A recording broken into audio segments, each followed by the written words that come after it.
there are two things people who know me get to know about me pretty quickly. One is that I'm kind of shy, and the other is that I love reading, like, a lot. Maybe a little too much sometimes, but I really love reading. Mm. I've always loved reading ever since I was little. I would always just grab books, like, whenever I could. Mm. I grew up in Port-au-Prince, Haiti, and I was one of those kids that whenever my parents would take me out, I would always say, "Hey, can we stop at the bookstore to grab one more book or something?" And they would always say, "Yeah, sure, why not?" Most of the time. So, my favorite book growing up was Le Petit Prince, The Little Prince, because it was, I love it. It's just such a sweet story. I moved to the US with my family when I was around 11, 12 years old. It was during the summer, and because of the political instability in Haiti, Mm.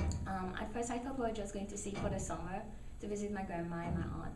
But my mom told me pretty quickly that we were going to stay here for as long as we could see. Mm.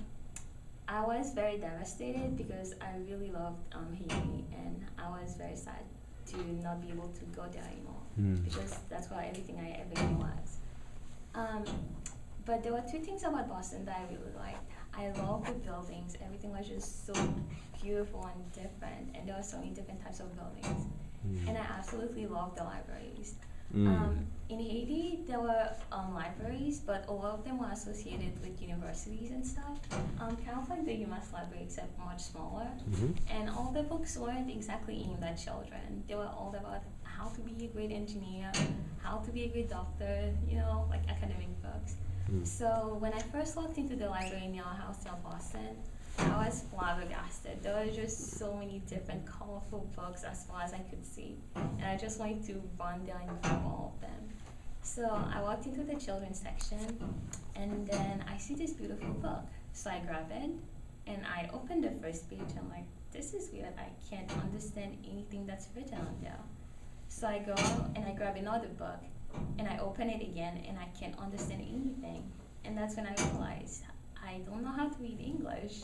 And it was really, really shocking because all my life reading was what I did. And so, yeah.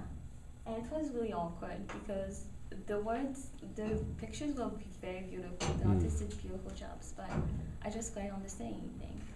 And I was like so sad. That night I went to my mom and I cried. And I'm like, "Mom, I can't understand anything that's written anywhere." She's like, "Don't worry, you'll get it eventually. And if you don't get it now, just practice and try reading it.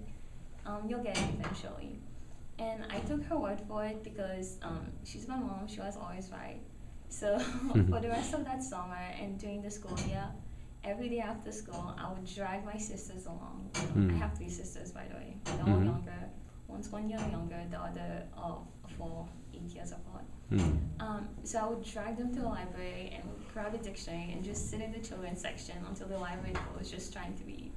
And at first it was very difficult because it would be word for word going back to the dictionary. But eventually, we kind of got the hang of it. And it was so much fun, and I really liked it. I really like fairy tales and Dr. Seuss books because they're really interesting and cute.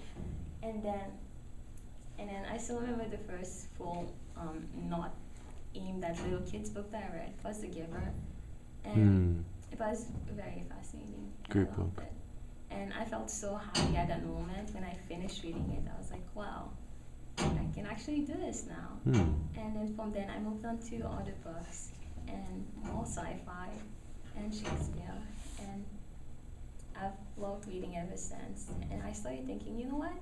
English is a very pretty language after all. Because while I was learning, I was like, why is it so complicated? Why is it so different from French and Creole? But I started liking it. And to this day, now I don't have as much time for reading as before because of all the classes and stuff. But I still love reading. And it's just part of who I am.